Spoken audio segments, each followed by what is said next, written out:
मुख्यमंत्री आवास के सर्वेंट क्वार्टर में एक लड़की की संदिग्ध हालत में हुई मौत के मामले पर क्या पर्दा डाला जा रहा है? आखिर रुद्रप्रयाग की बेटी सुलेखा की मौत को लेकर क्यों सवाल उठ रहे हैं? आखिर क्यों सुलेखा की मौत के बाद एक बार फिर अंकिता भंडारी मर्डर केस को लेकर भी चर्चा हो रही है? आखिर क्यों मुख्यमंत्री आवास में एक लड़की की हुई मौत के बाद सन्नाटा पसरा हुआ है? क्या ये कानून व्यवस्था से जुड़ा मामला नहीं है? एक बेटी की मौत हो जाना और उसे शुरुआती दौर में ये कहना कि ये खुदकुशी का मामला है, लेकिन पुलिस न तो कोई सुसाइड नोट बरामद कर पाई, न ही कोई इस तरीके का बयान परिजनों की ओर से आया और अब पुलिस भी चुप्पी साधे हुए है। क्या इस खबर को दबाने के लिए मीडिया से भी कहा गया है? आखिर ऐसा क्या राज है जो मुख्यमंत्री आवास में हुई इस संदिग्ध मौत को लेकर छिपाया जा रहा है, दबाया जा रहा है?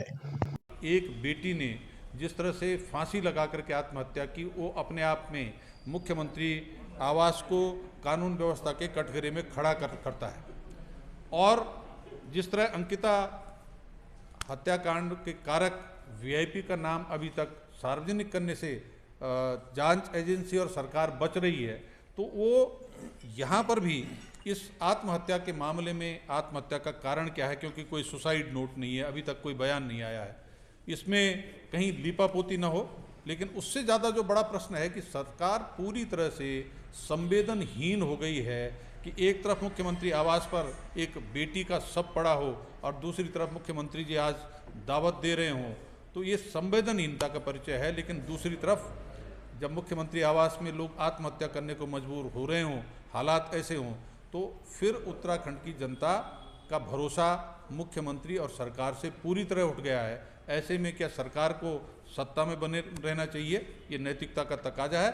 अब मुख्यमंत्री जी नैतिकता का पालन करते हैं या इस घटनाक्रम पर कुछ लीपापोती करते हैं, ये देखना है। बताया ये जा रहा है कि सुलेखा अपने दो भाइयों के साथ सीएम आवास के सर्वेंट क्वार्टर में रहती थी। वहां उसके दोनों भाई गौशाला में काम करते थे और वो लड़की सरकारी नौकरी की तैयारी कर रही थी, लेकिन उसकी संदिग्ध हालत में मौत हो जाती है। न सुसाइड नोट मिलता है, न कोई अगली जानकारी मिलती है। पुलिस अब तक इस मामले में कुछ भी बयान देने से बच रही है। दूसरी ओर अंकिता भंडारी मर्डर केस को लेकर भी अब बहुत सारे सवाल एसटीएफ की जांच पर, सरकार की कार्यप्रणाली पर और पूरे सिस्टम पर उठ रहे हैं। आज ये पता चला है कि फॉरेंसिक जांच के लिए तथ्य नहीं जुटाए गए, केवल वीडियोग्राफी में। ये अब पता चल रहा है। तो क्या जांच करी फॉरेंसिक जांच के लिए? जब तुमने तथ्य नहीं उठाए, वहाँ से कोई चीज़ को उठाने की कोशिश ही नहीं करी, और अब ये कह रहे हैं कि साहब डोजर पहले चल गया था इसलिए फॉरेंसिक जांच नहीं हो पाई। तो आप इतने दिनों तक जो डीजीपी बयान दे रहे थे, जो एसटीएफ के अधिकारी बयान दे रही थी, तो इनको सार्वजनिक माफ़ी मांगनी चाहिए। मैं फिर कह रहा हूँ, इस्तीफा देना चाहिए। क्यों फॉरेंसिक जांच के लिए तथ्य नहीं जुटाए गए? और ये आज पता चला है हम लोगों को कि फॉरेंसिक जांच के लिए कोई चीज़ उठाई ही नहीं गई।